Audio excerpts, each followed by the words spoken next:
እኔ በድምጽ ከማዋራት ነው የምፈልገው። ቤተሰብም ሆነ ምንም ሰው አላውቅም ብላኛለች። እንደዛ ነው ያወራችኝ።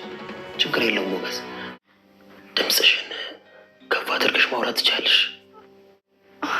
አንተ ማን ነህ? ይሄን ድምጽ ታውቂዋለሽ?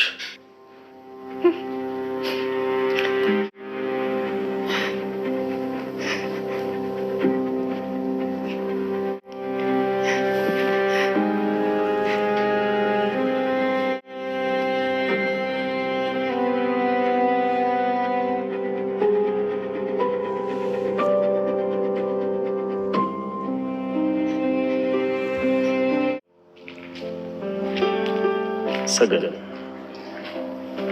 ግን አንቺን ያስታወሰች ልጅ ምን አይነት ናት? ምን አይነት ትሆን?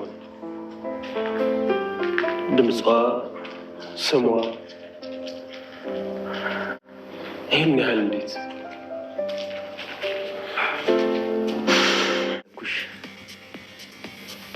ለአንተ አልሆንም አልሽኝ። ለሌላ መሆን ስለማትችይ በህይወት ከዚህ ቤት አትውጪ። በጭራሽ በህይወት ከዚህ ቤት አትውጪ። አሁን አንቀላፍተሻል። ልንገርሽ ግን ስሚኝ እስኪ። እነሱ ራሳቸው ናቸው ይሄንን ያደረጉት።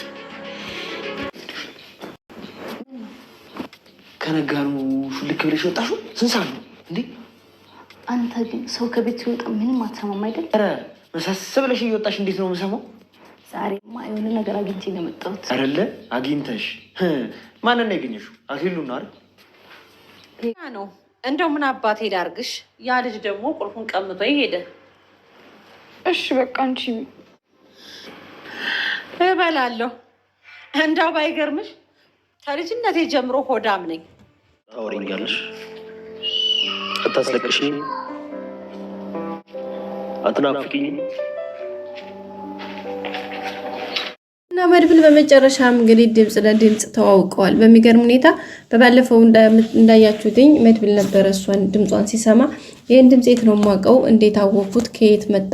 እንዴት መጣ? ከመጀመሩ ነው ግራ እየገባኝ ነው በማለት እንግዲህ በጣም ግራ ተጋብቶ ነገሮችን በማስተዋል በጣም ተቸግሮ ነበረ። በአእምሮ ውስጥም እንግዲህ ሌላ ጥያቄ ፈጥሮበት እንግዲህ ምን ማድረግ እንዳለበት ለራሱ ግራ እስከሚገባው ድረስ ከአንዳንድ ነበረ ሲያስብ የነበረው። በመጨረሻም እንግዲህ እግዚአብሔር ይመስገን በጣም ደስ በሚል ሁኔታ ድጋሜ ድምጿን ለመስማት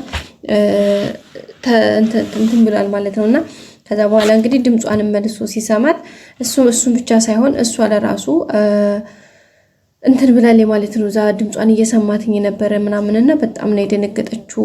በቃ ምን አይነት ስሜት እየተሰማት እንደነበረ ግራ ገብቷት ነበረ። ማን ነው ስሟ? በቃ ምንድነው? ማን ነው? ለምንድነው እንደዚህ? ማነሽ አንቺ? ይሄን ታውቂዋለሽ? ምናምን የሚል ነገር ነበርና በጣም ነበረ ቤተሰቦቻችን የደነገጠው ማለት ነው። መድብል ለራሱ ከመድብል በላይ ደግሞ እሷ በጣም ነበር እንትን ያለችው። ማን ነው?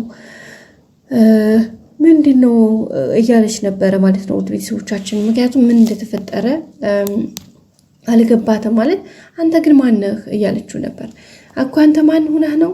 መጀመሪያ ማን ሆነህ ነው አንተ ግን እንደዚህ እንትን ያልከው? ማን ነህ? ከዛስ እንዴት ነው እንደዚህ የሆነው ነገሩ እኮ ማን ነህ ብላ ነበረ እንግዲህ ከባድና ጠበቅ ያሉ ጥያቄዎችን እንትን ስትል የነበረው ቤተሰቦቻችን። በቃ ከዛ በኋላ በቃ ድምጽን ይሄን ድምጽ ታውቂዋለሽ እንዴ? ይሄን ታውቂዋለሽ እያለችው ሲላት ነበር እሱ። ከዛ በኋላ እንዴት ነው ይሄንን ድምጽ ታውቂዋለሽ ሲላት በቃ በጣም ነበር የደነገጠችው። ምን ማለት እንደነበረባት ለራሱ አላቅም እውነት ለመናገርና በጣም ነበር የደነገጠችው። እና በቃ በጣም በሚገርም ሁኔታ በመጨረሻ ላይ እንግዲህ ያሳየችው ሪአክሽን በቃ ምንም ነገር መናገር አንደበቷ ራሱ በቃ ቃላት ነው ያጣችውና መጨረሻ ላይ እንግዲህ በቃ እንባ በእንባ ነው የሆነችው። በቃ እንባዋ ነው የፈሰሰው። በቃ ምን ማለት እንዳለባት በቃ ጠፍቶባታል ማለት ነውና በእንባ ብቻ ነው እንትን ያለችው። ከዛ በኋላ ያቺ የያዘቻት ስልኳ በቃ ለዋ ላይ ነው የወደቀችው። በጣም በሚያሳዝን ሁኔታ ማለት ነው ቤተሰቦቻችንና አንዳንዴ ከባድ ነው እያንዳንዱ ነገር ምን ማድረግ እንዳለባችሁ ራሱ ግራ ይገባችኋልና በጣም ነው እውነት ለመናገር ያሳዝነች ልጅቷ። በቃ እንባዋ ነው በጣም ትርትር ብሎ የፈሰሰው ማለት ነው ቤተሰቦቻችንና በጣም ነው ያሳዘነችው። እንግዲህ ታውቃላችሁ ከስንት መከራ በኋላ እንደሆነ ይሄንን ያገኘችው ምንም ለሁላችሁም ግልጽ ነው።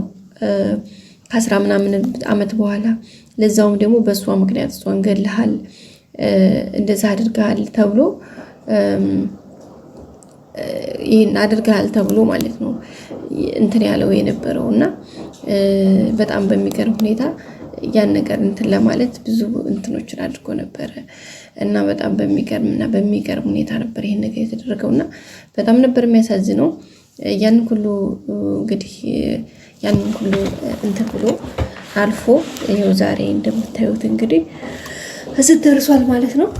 እሱም የሷን ድምጽ ሲሰማ የተሰማው ስሜት ሌላ ጉዳይ ነው።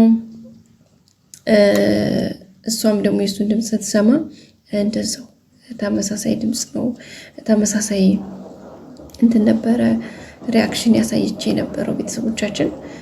በጣም ነው የሚያሳዝነው። በጣም እሷ የምታሳዝን የነበረው እውነት ለመናገር በጣም ከባድ ነበረ እያንዳንዱ ነገር በቃ ከምላችሁ በላይ ማለት ነው ውድ ቤተሰቦቻችንና ያው ስለ ሁሉም ነገር እንግዲህ ያው ተመስገን ከማለት ውጪ ምንም ሊባል አይችልምና ያው ተመስገን ነው አይደል የሚባለው እና በጣም ከባድ ነበረ ውድ ቤተሰቦቻችን። እንግዲህ ሲሆን ያየነው ያው ይሆን እንግዲህ ያው ለበጎ ነው ብለን ከማለፍ ውጪ ሌላ ምንም ልንል አንችልም። ያው ተመስገን ነው አይደል እና ያው ተመስገን ነው ልንል የምንችለውና እያንዳንዱ ነገር በጣም ከባድ ነው ውድ ቤተሰቦቻችን። ደስ የሚል ታይም ነበረ፣ ደስ የሚል ጊዜ ነበረ። ነገሮችን ሁነቶችን በምናደርጋቸው ልክ በጣም ከባድ ነበር። እንግዲህ ያው የጊዜ ጉዳይ ነው። ጊዜ ለሁሉም ነገር ጊዜ ደግ ነው። ጊዜ ያሳያችኋል፣ ጊዜ ያመጣል፣ ይወስዳል፣ ጊዜ ይመልሳችኋል፣ እንትን ይላችኋልና የጊዜ ጉዳይ ነው ሁሉም ነገርና በጣም ደስ የሚል ጊዜ ነበረ ቤተሰቦቻችን። እና በዚያ መካከል እንግዲህ የነበረው ነገር ትንሽ ከባድ ነበረ። ከአንዳንድ ትንሽ አስቸጋሪ ሁኔታዎች ነበሩ። ያው አነሰም በዛም ሄደም መጣም ያው አስቸጋሪ ነበረ። ግን ያው ይሁን ነው የምንችለው። እግዚአብሔር ይመስገን ስለ ሁሉም ነገር ነውና ያው የሆነውን ነገር ባየነው ልክ ነው እንግዲህ እንትን ልንል የምንችለውና ትንሽ አስቸጋሪ ነገር ነበር ውድ ቤተሰቦቻችን። እና በዛ መካከል እንግዲህ ያው ሲሆን የነበረው መድብልም ብዙ መከራዎችን ብዙ ጊዜዎችን ብዙ ታይሞችን እንግዲህ ሲያንተ ሲለ የነበረ ያው ግን እግዚአብሔር ይመስገን ስለ ሁሉም ነገር ያው በመጨረሻም እንግዲህ በዚህ መልኩ ያው ተጠናቋል። ያው ደስ የሚል ታይም ነበረ እና ደስ የሚል ነበረ ውድ ቤተሰቦቻችን። መጨረሻው እንደሚያምር ደግሞ ተስፋ እናደርጋለን። ያው እንዳልኳችሁ መድብል የነበረበት ከሁኔታው አንፃር ከነገሮቹ አንፃር ብዙ ጊዜ እንግዲህ ሙታለች ገድያታለሁኝ ብሎ ያቺን የተመኛት ሴት ያቺ የሚወዳት የሚያፈቅራት ያቺ ብዙ ሁሉ ነገሩን ሰጥቶላት የነበረችው ሴት ያቺ በመከራ በችግርሽም በደስታሽም በሐዘንሽም አልለይሽም ብሎ ቃል የገባላት ሴት ዛሬ እንግዲህ በዚህ መልኩ ነው ያለችውና እሷን ደግሞ በዚህ ልክ አሁን ላይ ማግኘቷ በነገራችን ላይ ራሱ በጣም አንድ ደስ የሚል ነገር ነው በነገራችን ላይ። ምክንያቱም ተመስገን ነው አይደል ስለሁሉም ነገር እግዚአብሔር ለሁሉም ነገር ጊዜ አለው። ለሁሉም እያንዳንዱ ነገር ጊዜ፣ ወቅት፣ ታይም አለው። ሁሉም ነገር በጊዜው በሰዓቱ ነው የሚሆነው። በቃ ከአንድ ማለት ነውና ያው እሱን ያየንበት ሁኔታ ነው። ብቻ ደስ የሚል ነበር ውድ ቤተሰቦቻችን።